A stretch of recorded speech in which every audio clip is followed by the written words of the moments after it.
call since we're hybrid. Starting with the room. Dan Kusher. Yep. Bruce Spinney is here. Matt Often.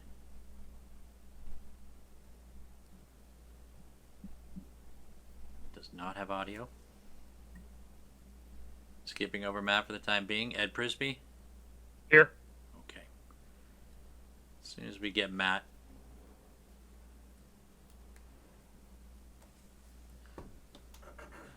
Alright then.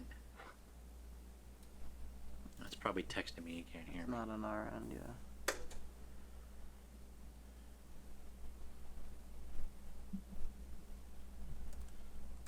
Okay. Matt All the can't- Grafton up and railroad feedback overloaded his system. Apparently. Okay, we can see Matt. He cannot hear us.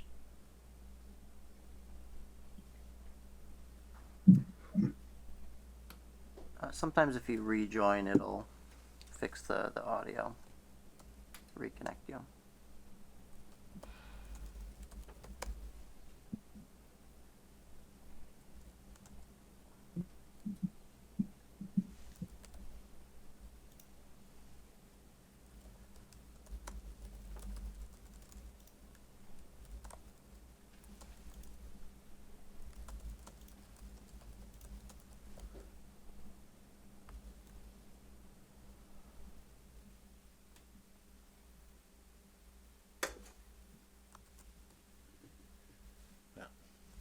At least with the mask on, can't see how frustrated I am.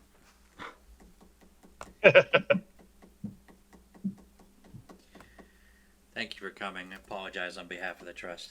We don't have a quorum yet. Is Matt having tech issues? Yeah. Yep.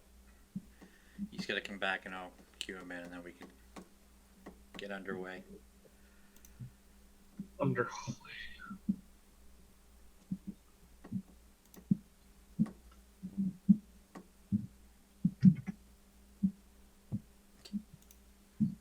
Apparently somebody's got a microphone underwater.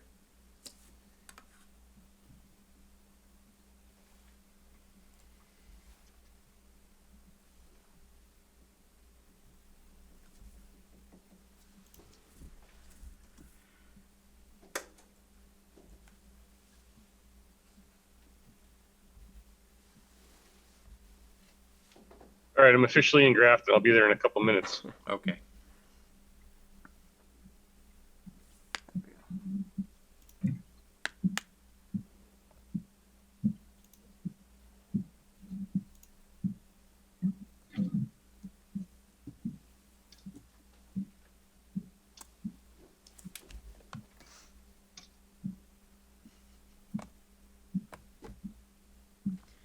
You put a sign upstairs. Yep. Appreciate that. Thank you.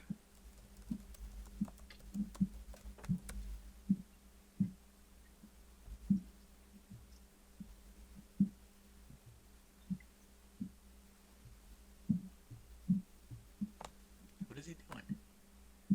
I think he's rejoining. I haven't seen him sign on yet, but he did sign off, so. There he is.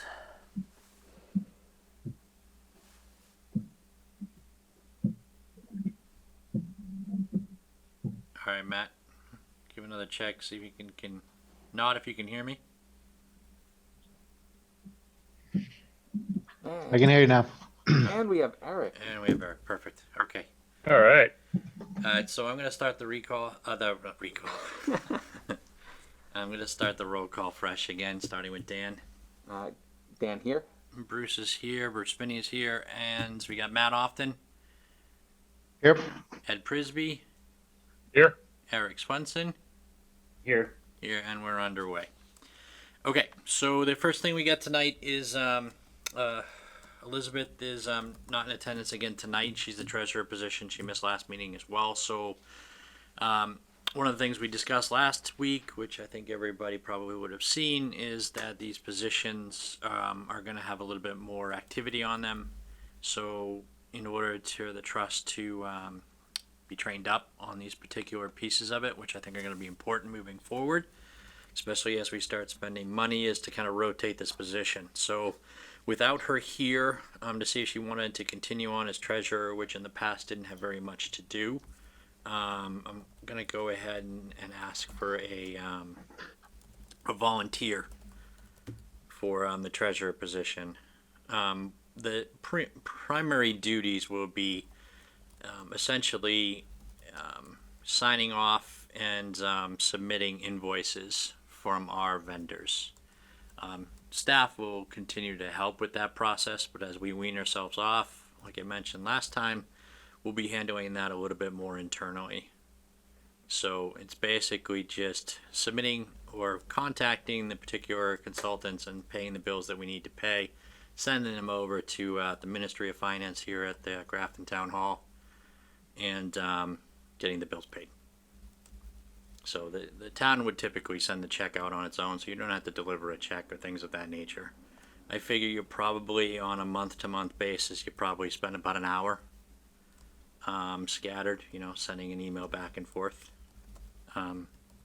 Dan was nice enough to be the clerk again. I don't want the clerk and the treasurer to do the same, because the clerk's role is also broadened as well. So I'll take a volunteer.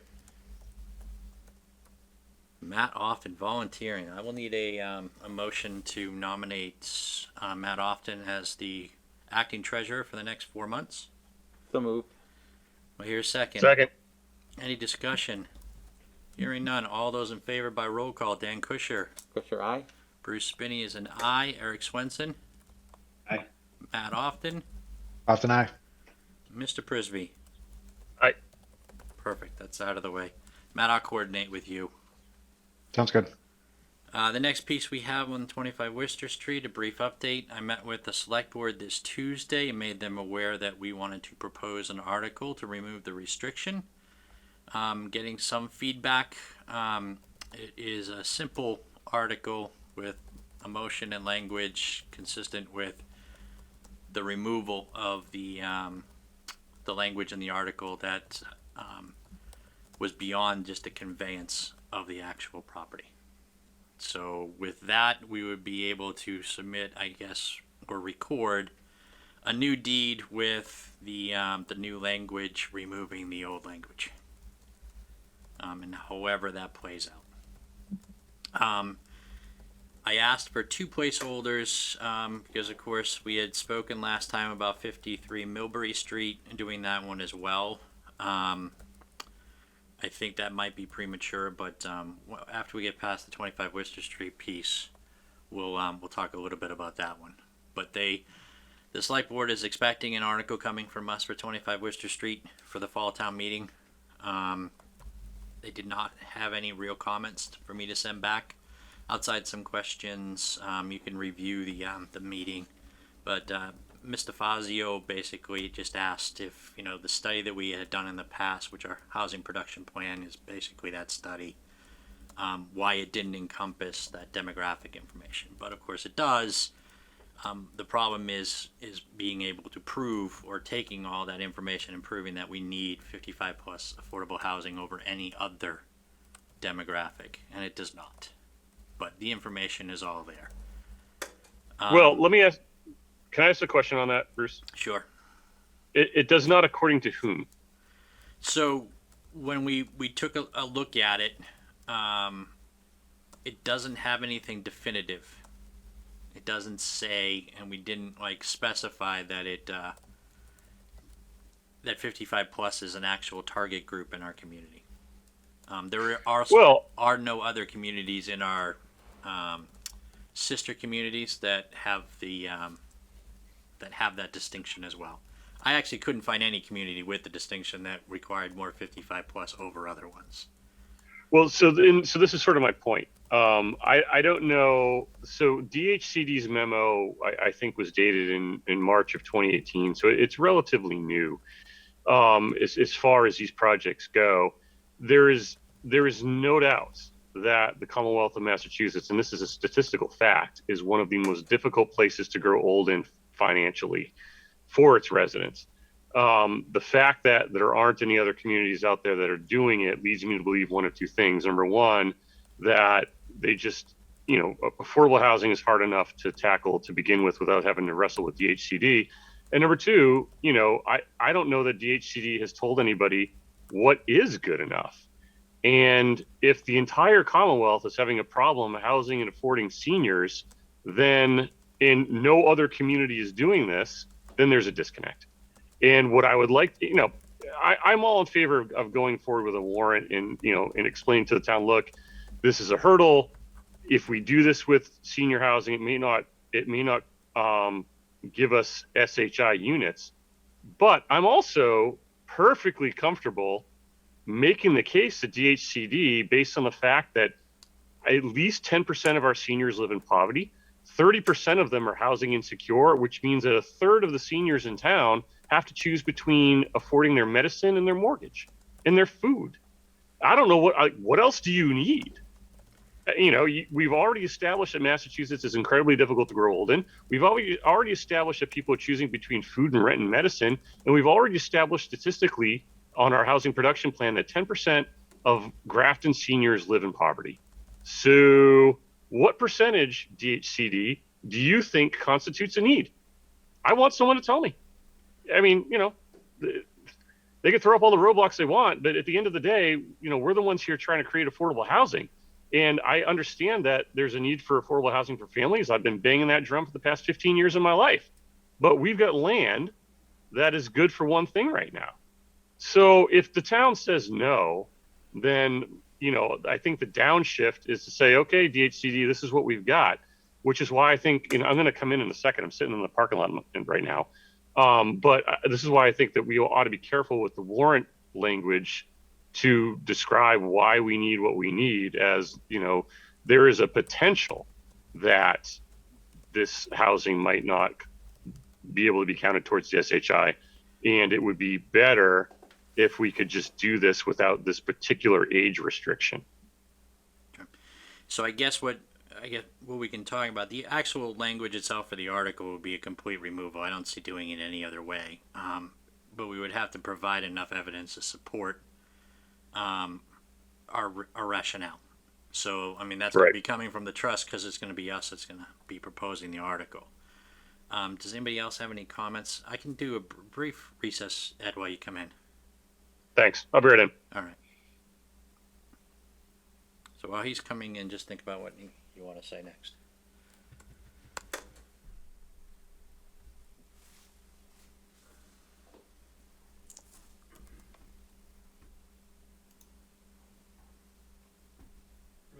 Yes, sir. Do you take any questions? Yeah, let me get through. Let me let Ed get in here first. We'll take a round of questions from the trust members, and then we'll kind of wrap up. We don't have any other updates for 25 Worcester Street anyways, so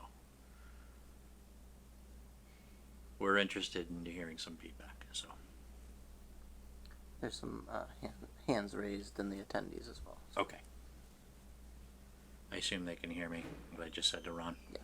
Yeah, it goes for everybody in attendance. If you want to, and you're in attendance and want to type out a question and send them over, we can go through that way while we're waiting. Especially if you're not comfortable with speaking, and that's fine as well.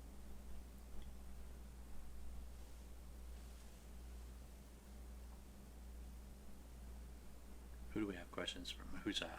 Can I see who's in the actual? We have Justin Hollander with a question, and then Bernadette Warwick is in the attendees, Colleen, Peter Carlson, and Rich Brennan. Right. It's Ed walking up the conference room, F. Oh, I hope not. What do you bet? good thing I put the sign up. Good to you put the sign up. If I didn't put the sign up, imagine how confused you'd be. There's another one downstairs too that Chris did for us.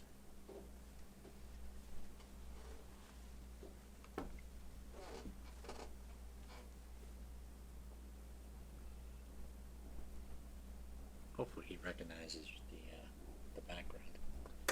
Yeah. Oh, here he comes.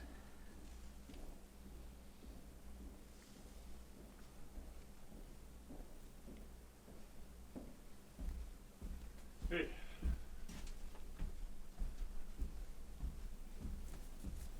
So, people watching and people watching this when it goes live or goes on cable access, I apologize, and officially put us in recess, but this interlude was just, we had a member coming in from, who was Outer space. outer space, yes, and now he's attending in person. So Mr. Prisby is now live and no longer remote. Okay, so making my way through the rest of the trust. Eric, do you have any feedback for us? No, I mean, I think Ed said it well. Let's try to get as much flexibility as possible with the warrant. And if that doesn't work, then we'll see what we can do with the agency after. Okay. Mr. Othman? Yeah, I don't have anything more to say than that. Makes sense to me. It's a good strategy. Mr. Kusher? Yeah, sounds good to me. I think another idea that I just want to throw out there that we definitely don't need to discuss or decide tonight is possibly working with the Grafton Housing Authority for something there, especially if it's going to be stuck as senior housing. It might be worthwhile to see if we can do something with them. I mean, if we get that restriction removed, it still might be worthwhile, but yeah. So I do have some feedback from that because we did kind of go down, chase that rabbit a little bit several months ago. So I'm going to take some comments from the room first, and then we're going to go back through the folks that are joining us online. Ron, if you would, yeah, please. Just state your name and address, and then same rules as last time. Just keep it on point to kind of what we're discussing now. We can come back to other things later. Ron Warwick, 32 Worcester Street. At the last Affordable Housing Trust meeting, you mentioned that there were restrictions in the deed. I did not fully understand what those restrictions were, so could you lay out what words constitute the restriction that you were talking about? Sure. So is that the only question you had? I think so, depending on the answer. Okay. So the deed as it's recorded now has a deed that is a very simple transfer. So it goes from the town to the trust, et cetera, like it's a typical conveyance. Attached to that deed is the warrant article that was passed at town meeting. And in that article, there was language that specified what could be developed there and the restrictions on the particular units that were going to be there. And that was basically 55 plus. So it's the 55 plus that constitutes the restriction you have a problem with, not affordable housing. That's correct. Okay, I just wondered, okay. So you would plan on going before the town and asking to remove that restriction? So that's what we're discussing now, whether or not we want to pursue an Right. article. Right. So just for a little bit of quick history for everybody. So we really only have one meeting to prepare this and get it moving. So I met with the select board on Tuesday just to make sure they're aware and they were in the loop. So everybody wasn't blindsided by the trust doing something, which would be the first time the trust kind of did something. That was a citizen's petition actually led by Mr. Prisby that actually got us the land in the first place. It wasn't the actual trust that did it. So we really need to make the decision on the language tonight, and then we'll get it to the select board for their next meeting and say this is our proposed language. So our council has drafted a couple of iterations, or one iteration of this particular one, which as soon as she gets the go-ahead, she'll send to us. Okay. And then we'll probably have to have another meeting to approve it, but we can handle that after. So then you will go before the town meeting and tell them why you want to remove this restriction. That's correct. So it will be open to discussion. Yeah, if we decide we're going to move that. And then Look forward to it. I'm sure you do. Okay, that was it. thank you, Ron. Thank you. Does anybody else in the room have a comment on this particular piece? Okay. Can we go through some of the questions online?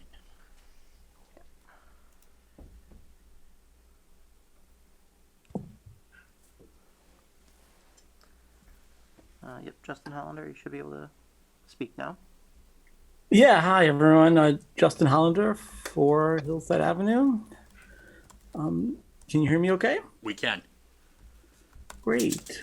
Well, yeah, so I am pretty surprised. I was actually surprised that 25 Worcester Street was on the agenda at all, but at the end of the last meeting I attended in person with you guys, it seemed pretty clear that the strategy for the trust was to move ahead with focusing on trying to get that SHI and some of those other projects, and not to pursue this kind of a change. Instead, there would seem to be some interest in moving ahead with the Habitat for Humanity's plan, which my understanding is going to be discussed at the public forum you guys are hosting in October. So I was hoping, Bruce, maybe you could just talk a little bit about what changed, what's happened in the last month that would make you pursue this, and how you're planning on talking about it in October. So thank you for the question, Justin. It's a little premature for me to say how we're going to present. That's going to come after we decide if we want to pursue this. So there's only 2 town meetings a year, as you're well aware. This one is coming up, so there actually was time. So if you remember, we discussed briefly, our timeline and what we wanted to do. So in order to preserve the spot, I initiated the process. I'm leaving it, of course, up to the trust to decide if they want to pursue a warrant article. But if it's the desire of the trust, of course, we can come back in the spring and do it as well. So getting the initiative to actually ask for the change for the town in October has to happen by vote now. And then we would have to discuss how we want to approach who's going to speak, what we're going to say, and the argument we're going to make. And then how we're going to defend it. That's something we'll discuss at a future meeting. I assume we're not ready for that tonight. So overall strategy, I don't think you can interpret us as just doing nothing on 25 Worcester Street. So this is the opportunity to move forward with it. I didn't want to ask. What I'm raising is the strategy around working with what's legally allowable and be able to honor the wishes of the town meeting and conveying it under those restrictions. So that would be something like working with Habitat for Humanity, and that's a change in strategy that I'm asking about. I don't think there's a change in strategy at all. I wonder if you're watching the same meeting I was watching at the time. We have a piece of land and we're deed restricted on how we use it, but this is the Affordable Housing Trust. Our mission is to create and preserve and maintain affordable housing. And we're going to use the resources at our disposal to best affect that mission. Certainly, I don't know. People keep coming to us with this Habitat for Humanity thing. That's something that was more driven, I think, by the neighborhood than by this group. If there is an opportunity to create affordable housing that is going to count toward the SHI and is senior housing, we're going to pursue that. If there's an opportunity to create affordable housing that counts toward the CHI by removing the deed restriction, we're going to consider that as well. There's a lot of different roads we can go down, and because of OML, we're constrained to debate these things in front of you all. And so you get to see with each and every meeting how the sausage is made. A lot of different ideas, a lot of different avenues. We're going to talk about all of them. So I'm sorry if you're confused, but that's how public deliberation goes. So just to dovetail off that discussion. So in the beginning of the year when we had some of these meetings, I made it abundantly clear that what I want to make sure the trust has is the opportunity to make decisions based on as many ideas as possible. The current restrictions on 25 Worcester Street impede the ideas that we can have and the strategies we want to deploy as a trust. So our only way to remedy that is through town meeting and to provide an article. So that's why we're discussing it tonight. So it may not change.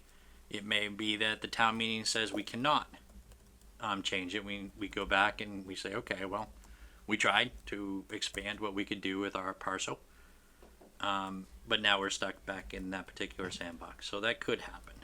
I want to move to the next question. Do we have anybody else? That was it. Justin, it was just you?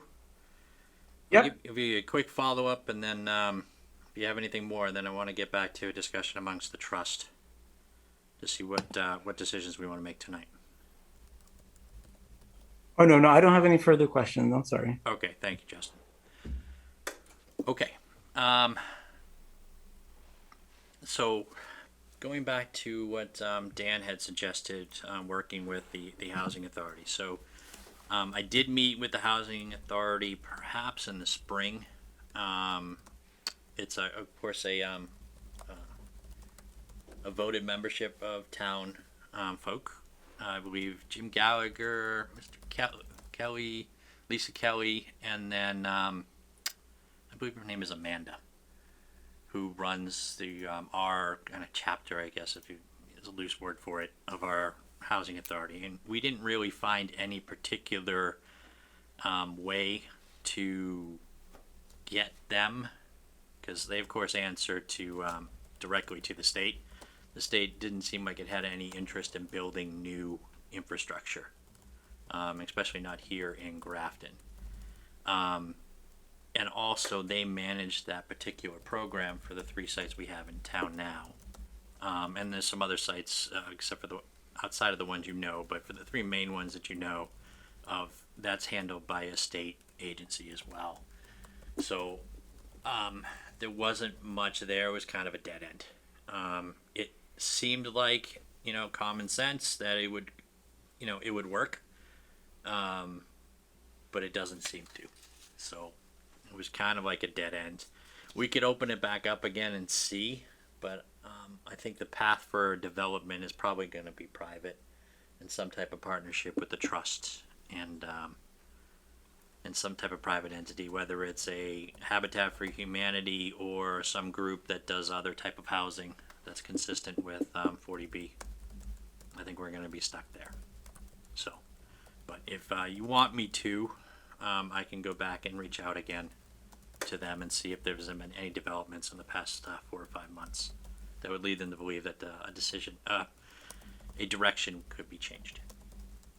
Okay, so back to what we want to do with 25 Worcester Street as far as an article. I would of course recommend as simple as possible, and if the townsfolk don't want to do it, they don't want to do it. Mm-hmm. But you don't know until you try, and it would certainly increase the capacity and the value of the property for us, especially under our portfolio. Those are my thoughts on it. We can discuss in a little bit after we make a decision of what we want to do this. Who's going to get up and talk about it and things of that nature. We have a little bit more time on that side of it, but we really need to make sure that we get it to the select board before they sign the warrant. So at least the meat of it. Does anybody else have any more comments? So does that, when you said we have 1 meeting to do this, did you mean tonight's meeting or the next meeting? So we have tonight's meeting to make a decision as a trust, unless of course we get together again. And being as difficult as it was to get quorum tonight, I'm guessing we're not going to be able to do that before, Matt, it's the 15th, right? I believe it's the 17th. 17th, yeah. So Yeah, it gives us a week. So we basically have to make the decision that we're going forward. We can provide the article language so they have it held, and when they sign the warrant, it's there. And then we can provide motions like we typically do on the select board, at least when I was there. I'm pretty sure that's still how it's done. So then we can kind of put our game plan together. But the point to making sure, especially the executive body knows, is just we want to make sure, even though we're autonomous, that we're playing nice with everybody involved as best we can. Ma'am? You have to, yeah. Just your name and your address, if you would, please. Jess Itzkowitz, 18 Worcester Street. So I guess my question is, for 17 Upton Street, that's the one across from the Cumbies, right? It is. Right. Okay.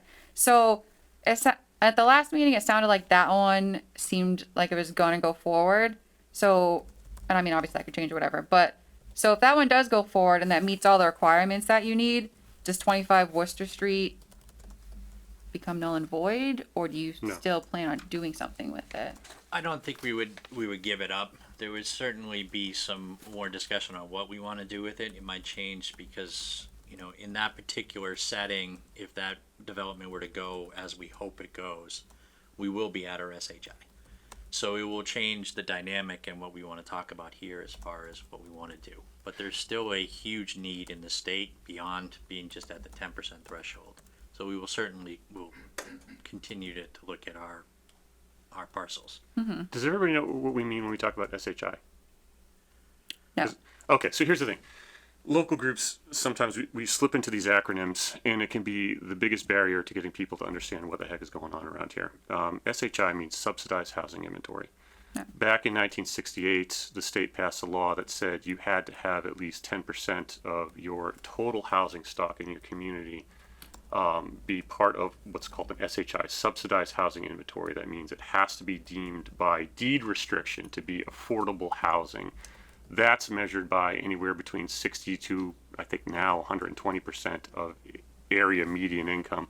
This is not Section 8 housing. This is housing for people who are firmly lower to middle class, who want to either age in place in their community or just get a local job in their community and be able to afford it. It's become more important lately in the past 20 years as the population of Massachusetts has grown, and housing, what we call housing starts, which is new building projects in Massachusetts. Massachusetts typically we are last in the nation on annual housing starts. We are 200,000 units behind where we need to be from 1967 to now just to be able to house people. And 200,000 might not seem like a lot over the whole state, but if you think of like 4 people or 2 to 4 people living in a given unit, that means there's like, maybe close to 1 million people who are underhoused in Massachusetts, okay? Therefore, we are in Grafton, by measure of that, 700 units shy of where we need to be to get out from under Chapter 40B. And there's a consequence to that.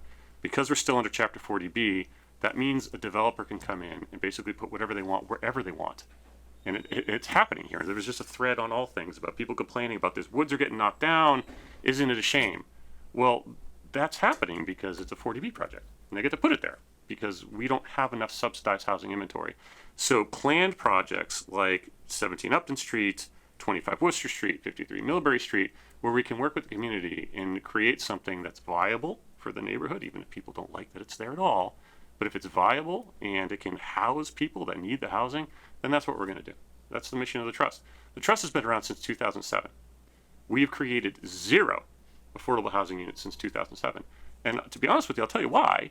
It's every single time we go to a neighborhood, everybody says, well, we're in favor of affordable housing. We love it. It's great. Good job. Just not here. Someplace else. Then we go someplace else, and new people show up, and they say, well, thanks for being here, but someplace else. And so now it's come to the point where we've got this land, and we've got to decide exactly how we're going to use it. And we've got a sum of money that we've come across, and that's a longer story, that is a once-in-a-lifetime sum of money. So the decisions that we're making here are going to be very well thought through, because this is really a once-in-a-lifetime opportunity, or at least a once-in-a-generation opportunity, I think, to get us out from under Chapter 40B and that consequence that I was talking about, and also provide a lot of affordable housing for an entire generation of Americans that need it. So, one thing that will change in the planning and what the strategy with 25 Worcester Street, the trust has autonomy to control itself like its own municipality almost, but it still goes through all the same rigid planning process that every other project does. Yep. So 40B exceptions for density in town, so they can put many more units on a particular parcel than you could by our local zoning. They're exempt from that. If we were at 10%, you're no longer exempt to that. So if we were to go to 25 Worcester Street and go and say we want a comprehensive plan with 100 units there, they would say, well, no, you don't need 100 units there. We don't have another strategy to go outside of the town and go to the state and say, well, they're not letting us do this, but they're not at 10%, so we could. Now, if we are at 10%, we can't. The trust doesn't have any relief from local process once we're past the 10%. So it does have a meaningful impact on 25 Worcester Street and what we can do. Not on our actual mission, which is to continue to develop affordable housing in town for as many people as possible. Okay. So. And then I guess with that, would people have a say in maybe like design options, or yes and no. just like, I mean, Yes I don't think and like a parking garage would fit in. No, it wouldn't. So- So here's the way it works. Is Are we talking about 25 Worcester Yes. Street, or are we talking about 17? Okay. 25 Worcester. So with 25 Worcester, what we have to do, if we want to do what's called a local initiative project, which is, so if I were a private developer, I would go in and say, well, I want to put up whatever I want to put up because you guys don't have enough subsidized housing inventory. And they would take that case to the state, and the state would say, well, yep, developer, you're right. Too bad, Grafton. This guy gets to do basically what he wants to do. We want to have a 40B project, but work with the town to do it. And in that process, we submit an application to the state after we have a concept of what we want to do here. And then that application ends up getting sent back to us in the town. We would work with, I believe it's ZBA, Yes. to go through a design process. And ZBA gets to determine, okay, do we like this or do we not like this? And here are some of the factors that we can consider. What's the average building height in the area? You know, what's the density like? What are the houses like? What do they look like? What are the architectural features? No, you're not looking at like a, 1950s Russian gulag or whatever. You want something that, number one, does actually create as much affordable housing as you reasonably can in that spot. It's a fact, and that's the mission of the trust. I'm not going to shy away from telling you that. But also, that blends with the neighborhood and is not going to detract from it at all. It's not going to be this big eyesore that people have to live with for the rest of their lives. That's part of the process, and I would advocate to my fellow board members that it's better to get to that point sooner than end up battling with the ZBA later about design. I don't care about design. I mean, I do, but like that's not the point of this for me. The point of this for me is to be able to create affordable housing for people who need it. So yes, that is something that's going to be taken into account. Do the neighbors get to decide what it looks like? Sorry, but no. No more than I get to decide what your house looks like. This is the trust property, and when I bought my house, my neighbors didn't have a say in what it looked like. Just how it goes. The other step in that particular ladder is during the LIB process, it goes to the select board. So the select board can decide if they want to hold hearings and public comments on it as well. Because the select board has to sign off on a friendly 40B before it gets encouraged to go off and go through the rest of its course. So this particular body is the landowner. So just like you're a landowner, you decide, you want to put a porch on or do whatever you want to do, and then you go to the town and say, I want to do X, Y, and Z. You get a permit or a special permit, whatever the methodology is. We have to do that in a public session. So we have to invite people in, which is a good thing to do. Open meeting law is by and large a good thing. But we're taking public comment just because we want to kind of encourage people to participate on a very basic level. But decisions get made by us. And then they go to the next body. There's public hearings, there's public comment. So there will be a whole litany of times where the public can engage. And each of those points, it will be more detailed than the last point it was at, especially when you're looking at what we're trying to decide to do now. So. Okay. And there are public hearings involved in the process, right? Where people you're not entitled to have, control over the decision, but you are entitled to have your voice heard Yes. in the process. Most certainly. That's right. Which is the way it's supposed to be. So. I really appreciate the question because we can use this as a narrative for other people a little bit further down the road that want to understand what we're doing in the Okay. process. Well, thank you. That was Thank great. you. Thank you very much. Appreciate Really it. appreciate it. Okay, back to whether or not we want to move forward with the warrant. Does anybody else have any comments? Do we want to do it in October? Is anybody hesitant? No. Nope. Okay, great. Then I will accept a motion to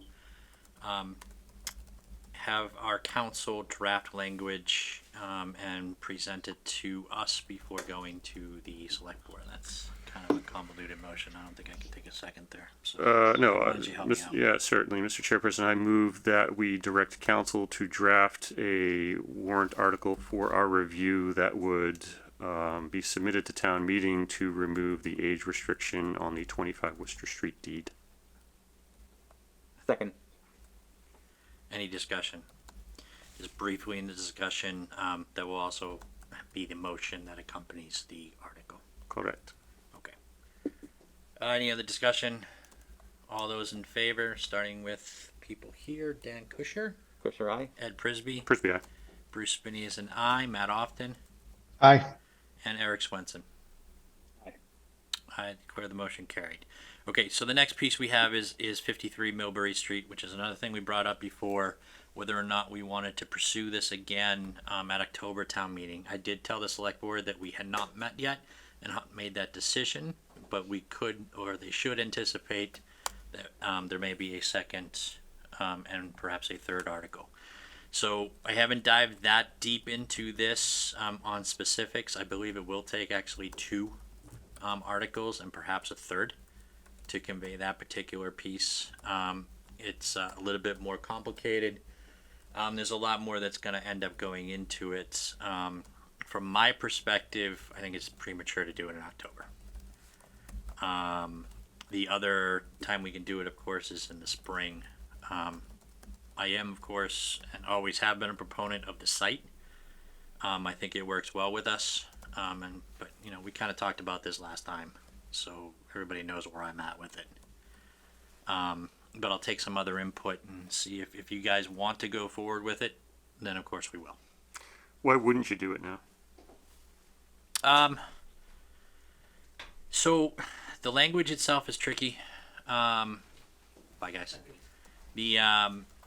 I think if we were to go and pitch it, there's probably, to make a good pitch at town meeting, I don't think that we can get the required information. Okay. From my perspective, an October town meeting is fairly lightly attended. It'd be just a campaign push type of thing from our perspective. But that's me. I would just want to go in and get it. So Are you worried about the optics of two of these things being on the same ballot too? I'm actually not worried about the optics. I mean, my mission on the trust is to get affordable housing produced. That gives me a lot of coverage for my feelings and my methodology. I just think, like, if we get there and there's some questions, it might be difficult to answer some of them in the research period we have now. Like, where do we move the cemetery to? These are some of the things that we discussed a few years ago when it was before the select board, and it just went nowhere after that. And I've poked around a little bit, and it looks like it's gone absolutely nowhere in the past 3 years, which of course leads me to believe that it was just an attempt to kind of derail us at the time. So I'm going to stick with that, but that's my personal opinion, and that's the reason for moving it forward. I think we can make a much better case in the spring, or even perhaps next October, should that be the case. But we did talk about it, and I did say that we would have it on the agenda again, so it's up to the trust, it's not up to me. So, do we have any comments? Matt? Thank you, Mr. Chair. Yeah, I would like to see the trust do a couple of things. I'd like to see clarification of what we're able to do in 25 Worcester, and also just what our priorities are and what our, short to medium term strategy is before we go look for another property to acquire, to potentially develop. I just, and that may frustrate other trust members, but it feels to me like we've going to town meeting in the fall with potentially somewhat limited information, multiple articles talking about 2 different properties with some engaged public, as we've seen over the past few meetings. Just, it feels to me like it's going to be a little bit more difficult than if we just take one step at a time, which is to sort out 25 Worcester, clarify what our priorities are in terms of what do we actually want to do there, what do we want to potentially do at 17 Upton, and then proceed from there with pursuing another potential opportunity. So that's just my feeling. I'm in favor broadly of pursuing that as an opportunity. It just feels like it's a little bit too soon to do that for me personally. Eric? What do we have to lose or gain from waiting 7 months? I don't think we lose anything, because we're not really in a position to develop it at this point now. The difference, of course, is purely political between a fall town meeting and a spring town meeting. I would venture to say that our chances of winning an argument at fall town meeting would supersede spring. But having shown up to spring town meeting this year with only 100 people there, maybe not. It wouldn't be something that we would tie up in development anytime soon. The legal structure of it of how we do it and make sure we convey it properly is going to take a little bit of time. So it's certainly not going to happen in the next week.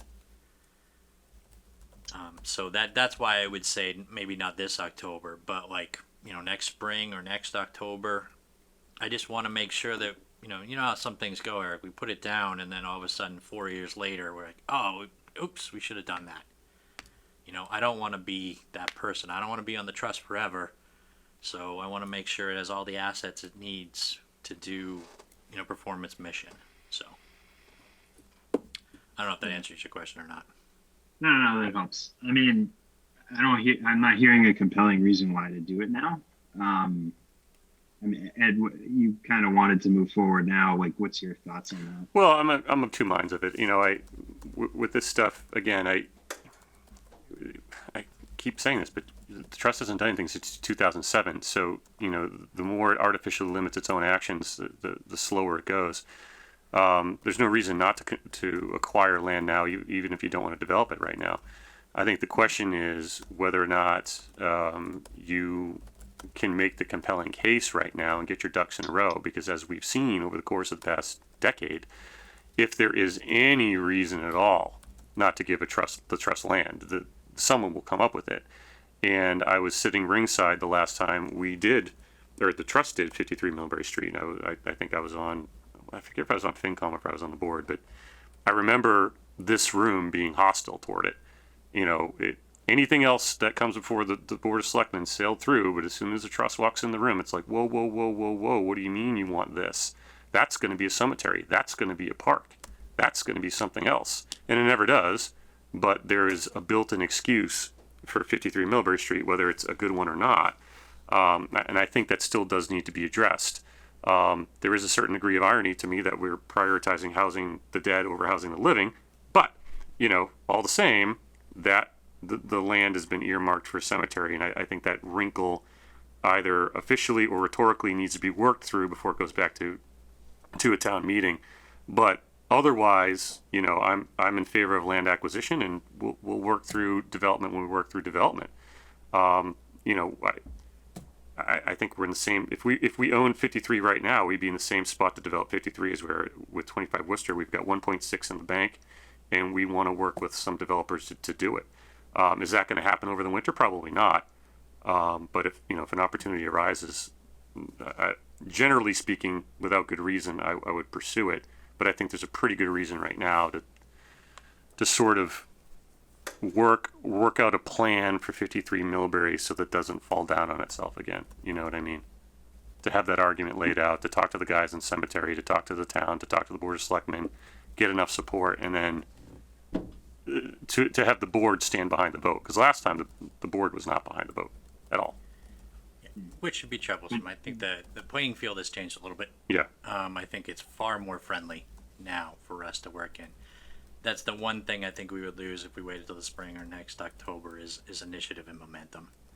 So the landscape that's there that gave 25 Worcester Street, if you were to tell me that was going to happen 3 or 4 years ago, I'd say there's not a chance. But it sailed through from a town meeting perspective. So that type of momentum I don't want to give up. So if it's hot, you keep hitting it. You know what I mean? But it might be. Don't we only have like too... a week? Like, I guess maybe I'm misunderstanding the timeline. I did rattle off quite a few things that probably need to be done first. Can we actually do those things in a week? I don't think so. Yeah, I think it's tight.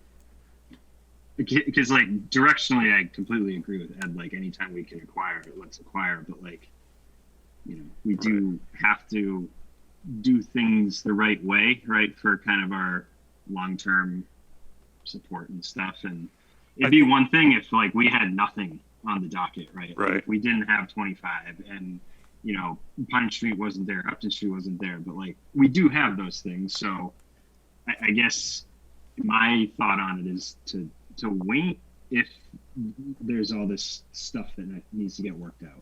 From my perspective, Don't have enough time. Asset acquisition is always a good thing. It gives us flexibility with what we want to do, but I think it's different when you're talking to the general public about it, because they're going to want to see, okay, well, what specifically are you going to do with this? What's the design going to look like? How does this integrate with GSX? How does it integrate with 25 Worcester Street? those things are beside the point from my perspective. But, you know, again, because it's a vote that needs to happen in town meeting, you're going to want to have better answers to those questions. So that probably is going to be best in the spring. So I think I see where this is going, so I'll start to wrap this up, but Dan, you didn't get a chance to, Yeah, the one thing I would add is it feels like there's, you know, a bit of an adversarial aspect to this where, you know, we, the trust, we have a problem of not enough affordable housing in town, but the cemetery commission does not have a problem of not enough cemetery space. If we solve our problem by taking their cemetery space, we solve our problem by creating a new problem for them. Right. So it feels like we do kind of have an obligation to try to help solve that new problem that we're creating. So I think we do need to do some of that work ahead of actually trying to take the land, so that it doesn't turn into like an internal struggle between two different components of the town government, and it actually is something that moves the whole town forward rather than moving one part forward and one part back. okay. You also don't want a poltergeist situation where you're building housing on top of a cemetery. That never works out very Definitely cannot share it. So, we may have some comments from the panel, and then we have, you had, something to ask at the select board, and they kind of sent you to us here. So, if you, There's really no need for me to talk, however, because I guess this is not gonna happen. But I do have a slight question. sure, Come on up. come on up and just, a name and, address. My name is Bill Hanley. I live at Brigham Hill Road. And the question I have, this parcel that we're talking about, 53, is actually like three pieces. Yes. There's the town dump, all right, the brush dump, there's the cemetery part, and there's also another parcel on the west side of Hudson Ave, Correct. which has probably 5.5 acres. It goes from Millbury Street all the way back to Nichols Drive. So why aren't we pursuing that piece? Because it's Article 97 land. So it was, dedicated It's to. all 53, correct? No. So the parcel that's across the street, Dave Robbins on the planning board did a pretty comprehensive look at this as far as open space was concerned, or at least brought it to our attention. I'm not sure what committee it came from, but that particular piece of the parcel is dedicated for parks, recreation, things of that nature. So similar to the two parks, Whitney and help me with the other one, over in the New England Village that we were looking at. Those were Article 97 properties as well. So you have to go to the state legislature. They have to pull it out. So it's a pretty long, convoluted process. Now across the street from that is the area that's dedicated for, in 1960, to the cemetery. Correct. And then the brush dump also has a separate warrant that, of course, was dedicated that. So we were talking about the middle piece. So that's part of the kind of convoluted details that have to be worked out as we're going through this process, why it would take multiple articles to handle. So it's technically one parcel of land with three very different pieces to it. So, and that's why it's probably something that we're not going to be able to sort through in the next couple of weeks and be ready in October for. Thank you very much. Thank you. So that one's, what I'll do is I'm going to leave it on the agenda. I don't want it to go away. I'll take direction from the trust that we're going to wait, and then we'll continue to get a little bit more information together as we go along. So we'll probably pick this up again just briefly next month for a quick update, and then we'll keep moving. Okay, so now to the most important piece of the evening is the GSX project. So I did meet with Chris and John Allen, and thank you. The PNS is being looked at now. So we are separate from the town and their agreement with GSX. GSX wants to meet again next week. I had told them a few weeks ago that we really need to make sure that there's certain milestones and benchmarks on the town side that get done, and we're operating together as kind of one group, even though we're two very separate kind of municipalities. So what I want to do tonight is kind of like hone in on any questions that we may have, whether they be technical or strategy wise, about a grant program for GSX to move forward with it. So it is something that they included in the PNS. We would not allow it to be in the PNS because we really can't tell the town, well, if you're going to enter into some type of contract with them, that we have to give money in order for the contract to be fulfilled. Yeah, we would also want to be signatories to something like that. Yes, so we have to kind of go on our own process, but it needs to be directly married to the town process, which is a little tricky to do, but we can do it. So I want to make sure that we, any questions that anybody has about the size, the scope, and how we actually get it accomplished, we need to do that tonight. So the point of the grant would be to subsidize the soft costs of the actual development. So if you already know what I'm talking about, I'm not trying to patronize you. I just need to make sure that everybody knows kind of what I'm talking about. So in this particular situation, soft costs consist of permit fees, file fees, all the stuff that you do at the very beginning of a development project as it's taking its inception and coming to life. So they tend to be fairly expensive. As you can see for some of the projects we do on the municipal side, the library, the Main Street program was almost $500,000 in planning out that roadway. DPW building, somewhere around 10 to 15% of your total project size is kind of a good number to be at as far as what your soft costs are going to cost. Engineering, survey work, wetlands delineation, all that is kind of rolled into that. That is typically the most expensive money for an investment company or a development company like GSX would be encumbered with. So that's why it's very promising from us, because we can subsidize that piece and it makes their back end look a little bit better as far as margins are concerned. Because what our goal here is for them to reduce the price on enough units to get us to that 25% mark. So we kind of have to hit it from two angles, so to speak. We want the town to provide a TIF to give them some operational leeway as far as pricing units, because they're all going to be apartments. And then from the construction side, we want to make sure that their bottom line is a little bit better, so we get what we want out of it, which of course is a bunch of units. So they have to be at 10% now because that's what they have in that particular zoning. They don't have to go through ZBA as far as we know now, and the planning board has spent some time. So I want to give it over to Chris real quick just to kind of tell us where the planning board's at. Yeah, so we're still waiting for the purchase and sale, and that'll outline the permitting. I don't anticipate they'll be going through the 40B process. I anticipate they'll be doing a similar process as 8 Pine Street, which was with the planning board. So that would be a normal local permitting. They'll come before the planning board for site plan special permit, and we'll review those criteria and render a decision, just like the 8 Pine Street. Okay, can I just ask a question as we're going along? So how many units are we talking about at 17 Upton? I just want to make sure I get the right number. I believe it was. I think it's 146. I believe so. So there's 146 units that are going to go on that site that don't need ZBA approval. That's just going to go through the normal process. Correct. Okay. Yeah. So it was rezoned as village mixed use, which allows higher density units. Oh, is it 40R? No. They may go through the 40R process, Okay. but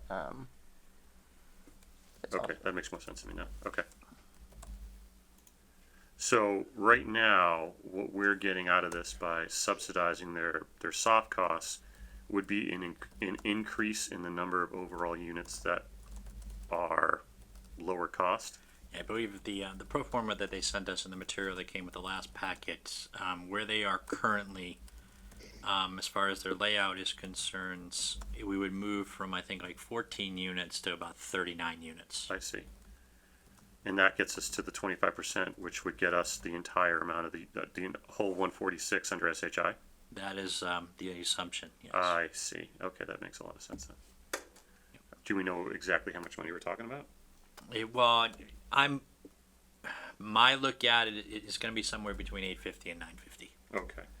So how other communities have done it is just a grant, some not quite as large, but we really don't have a vehicle by which we can make a profit off of that. Right. We can't get that money back. We're not really supposed to be in the business of development. Right. So we can subsidize it through a grant program. We can collateralize a little bit in the land, so if they go bust or they move on, the land does have some value that we can get in a position to be in. Now they're going to do some traditional financing, I imagine, as well. So we're going to have to navigate that very carefully on what position we're in as far as a mortgage is concerned. So we're technically not a mortgage, we're a grant. So there's some technicalities that are going to have to be worked out. What I kind of want to do now is just, we're somewhere between 850 and 950, I think is going to be the number.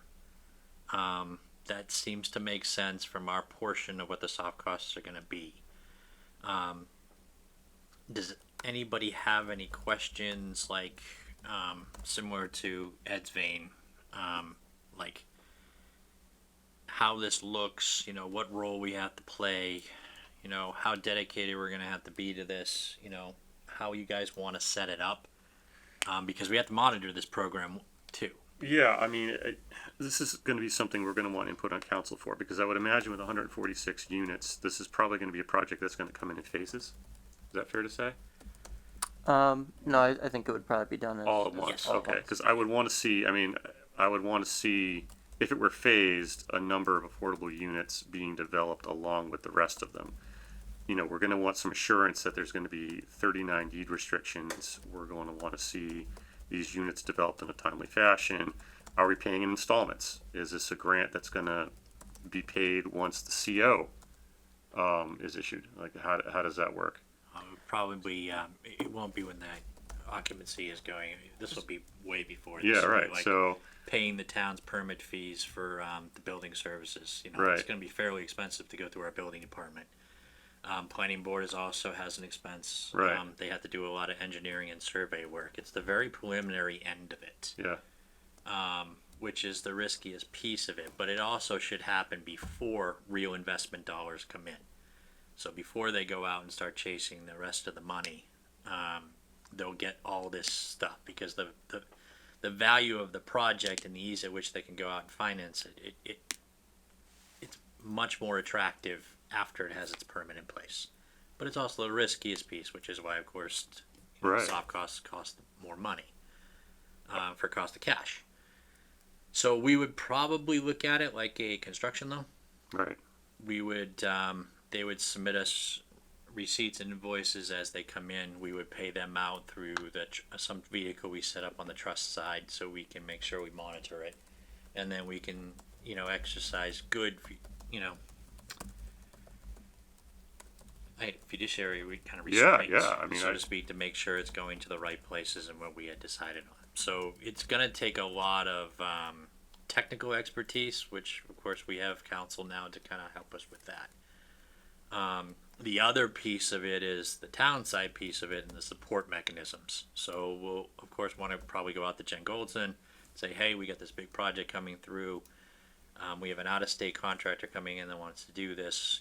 We really need to provide the help for the ground game, because Yeah. it's not a lip, but it's still going to go through a public vetting process. And I would say that the planning board is certainly better than the ZBA as far as a process is concerned on townwide. As far as like how long it takes.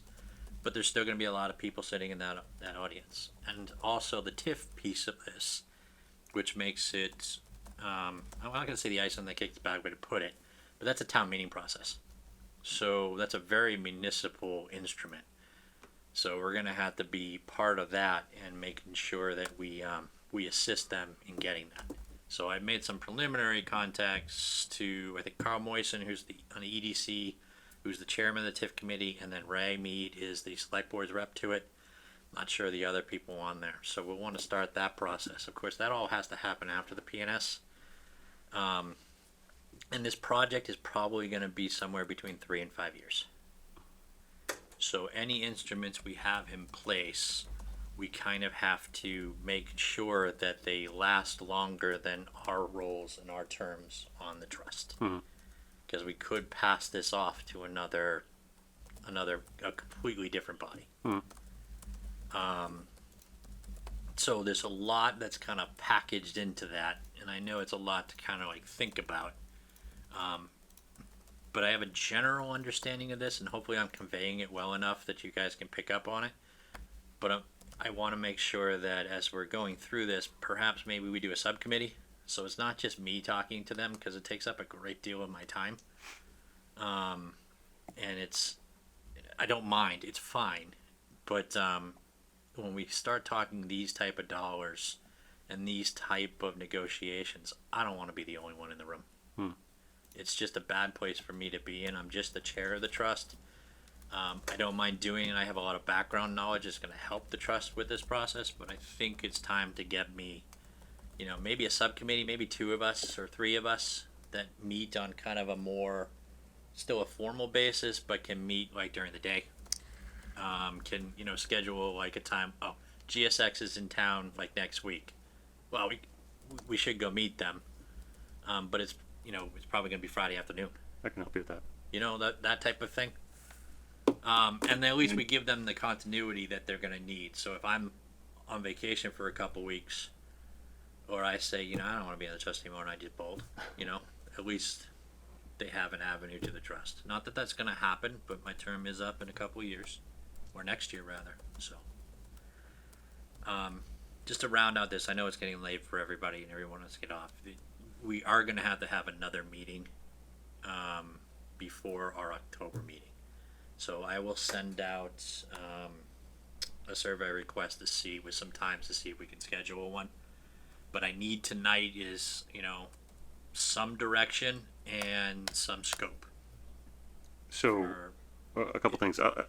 I'd be happy to help you on that subcommittee and make the time for that. Just a couple things that, my only concern, not my only concern, I mean, there's a lot of details here because we've never done this before.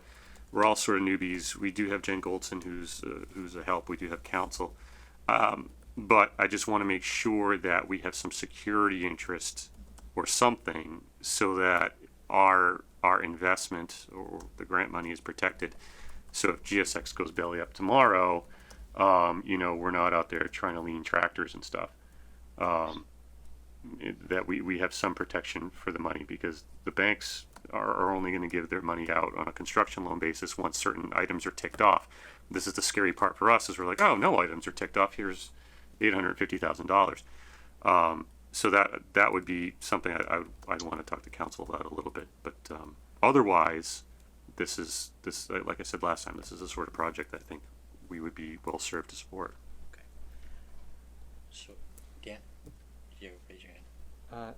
No, I was scratching my head. Oh. Chris. So I just quick clarification, it's not a 40R site, but the zoning does support it at that density of 20 units per acre. And Okay, it's 7.3. perfect. So. Perfect, thanks. So, and, we're not just going to be a financial instrument for them. They're going to need a lot of assistance from us from a town perspective. So one thing we talked about at the beginning of the year is when you have a planning board meeting and there's 30 people in the audience that don't like it, we want to make sure we have 20 people in the room that do like it.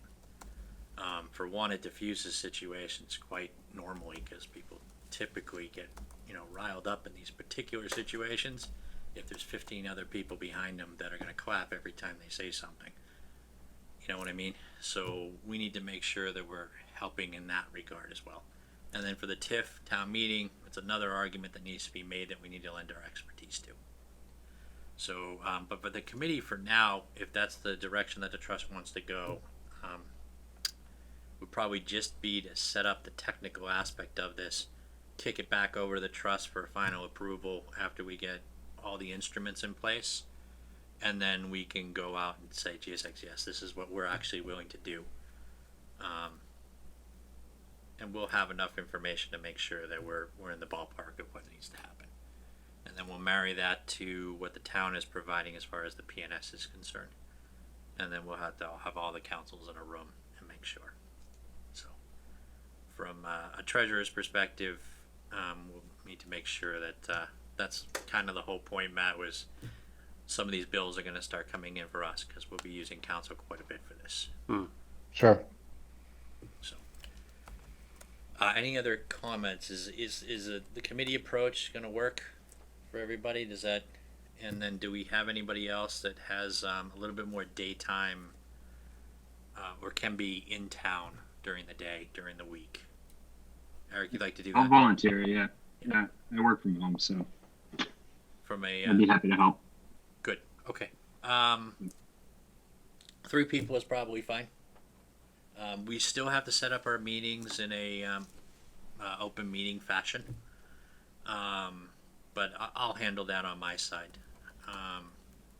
So, let's see. How should we handle this? Motion to create the subcommittee? Yep. Yeah, I mean, you don't really need to. It's just a subcommittee, but sure, let's do it that way, and then we'll assign people to it. So, hey, well, what do we want to call it? The 17 Upton Street Fan Club, the 17 Upton Street Technical Committee, Subcommittee. The Diamond Dogs. I don't know. Yeah. Yeah, all right. Gators. So, Danny, I move that we create the 17 Upton Street Technical Subcommittee and appoint authorize the chair to appoint members to it. wow, Second. brilliant. Any discussion? All right, all those in favor? By roll call, Dan? Aye. Mr. Prisby? Aye. Bruce Spinney is aye. Eric Swenson? Aye. And Matt Lofton. Aye. Okay, so we'll have another motion for a charge just to give us a little bit of scope. But for right now, I'm going to assign Mr. Prisby, myself, and Mr. Swenson to the committee, and then I'll produce the necessary documents over the next week with the help of Dan, of course. He likes to do that stuff. A charge. The charge of the committee should just be for the extent at which we need to negotiate with GSX and the town a grant. So moved would be sufficient. So moved. Second. Any discussion? All those in favor, Mr. Kusher. Aye. Mr. Prisby. Aye. Mr. Spinney is an aye. Mr. Swenson. Aye. Mr. Often. Okay. Aye. I'll get those rolling. Do we have any meeting minutes for tonight? We do. We have our previous meeting, August 12th. Okay. Does anybody have any issues with the August 12 meeting minutes? Nope. So I will accept a motion to accept the August 12th meeting minutes as drafted. So moved. Second. Any discussion? Hearing none. All those in favor, Mr. Kusher. Aye. Mr. Prisby. Prisby, aye. Spinney, aye. Mr. Swenson. Abstain. Mr. Often. Aye. All right.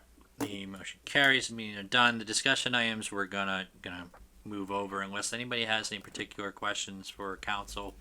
The subcommittee is gonna probably do a lot of that work anyways. But if you have anything or you think of something later on, make sure you just email me directly. Mr. Chair. Yes, sir. Yeah, just a couple comments. So I share Mr. Prisby's concern, I guess, about the trust's investment in this project. So I definitely would like to pursue, a strategy that would protect us in case things go sideways. So I don't know whether that would be some type of milestone where we would ask them to get to a certain point in the project where the trust felt more comfortable that the risk profile for the project was a little bit lower. I'll kind of leave that up to you guys to kind of, as the technical subcommittee to kind of think about how we protect the trust's funds. I think I'd like some clarification. I didn't go through every single page of the RFP, but the response that I think I read had those 146 units, not just on the current DPW building site and in the old dairy barn site, but also also existing on where the post office and no, is that, I read something about them hoping to expand onto, there was a duplex next door and then, the post office facility. So I just wanted some clarification on that. And before you answer that, Chris, just my third question was to Mr. Spinney. I'd like to understand where the 850 to 950 number came from. So I saw your kind of analysis on that, and I'm just wondering, how confident are we in that number, and how is it produced? Yeah, I'll let so, you go first, Chris. so the proposal that was received by GSX just looked at the 17 and 27 Upton parcels. It didn't include the post office or the single family home that are adjacent. In our RFP, probably where you read that, in the RFP we issued, we encouraged potential business owners or potential applicants to look at private negotiations with those parties, knowing that the town wouldn't be involved with those negotiations, but if awarded, they could potentially expand that project. We just Okay. included that to say that may be an additional opportunity they may want to look at. So, Got it. Okay. Thanks for that clarification. So the metric I used to the 850 to 950 was, kind of a composite of what residual money we'd have left over as a trust to do other projects. And also in our conversations, or the conversations I had with GSX, what their realistic numbers were going to look like. So they figured about $3 million for engineer permitting and survey work, and what percentage of that we were going to take. And on top of that, what I felt the land value was going to be after we got to that point. So how much we could safely collateralize, so to speak, to protect our position until they got funding and we knew the project was going to be a go. So that's kind of where I was. It's a little bit convoluted because, this could be a year from now before we're even in the permitting process. But I kind of wanted to give it a ballpark. If real estate prices continue to trend the way they're going for this size of a project, I think we're safe with that number to get it back if we need to sell it. I think if we go over that, we're going to be at the point where it might be tricky, because we're not allowed to make money off it. So if we get the property because they bail, we have the permit in place and things like some engineering, some survey work, and we need to offload the property. We're not going to get top dollar for it. We may be stuck with the fact that, we can't do anything with it because we're not, not in the business of selling property. So I want to make sure that we have a number there that we can go somewhere else and have it be productive for us. So that's where I was at with the 850 to 950. Okay. All right. Well, that makes sense. Thanks for the explanation. Sure. Does anybody else have anything? Okay, I got maybe two quick things before we get out of here for the evening. One is attendance. So Dan's resigned. We need to, as we go forward with this process, to make sure we have a mandatory attendance program. So we're the trust, we're representing, close to $2 million, and we're looking to negotiate a deal with two entities, both the town and GSX, to kind of be three parties to us spending a good chunk of money, which we've never done as a trust before, and we can do completely on our own with what would be 3 out of the 5 members of this particular group now. Any other board or trust that's represented in the charitable area would have a hard time kind of telling the folks that, well, sometimes we have a hard time with the quorum. Sometimes, we only have 5 members there. Sometimes, it's a different 5 members. We're getting to the point now where we're going to spend some real money, and we need to make sure that we're meeting.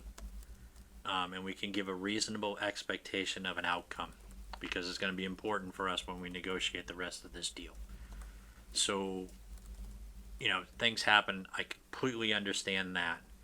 But if we need to find a new time where we can get everybody in the room, at the very least once a month, we have to do that.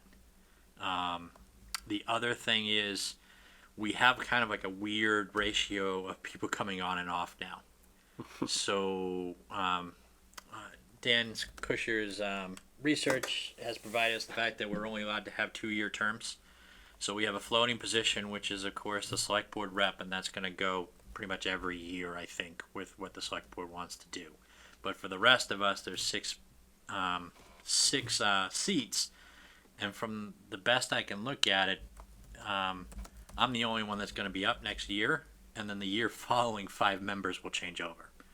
So I propose to the select board that we'd find a way to stagger some of these, so it's 3 1 year, 3 the next year. Nobody's going to, I think, clip a term that's currently here.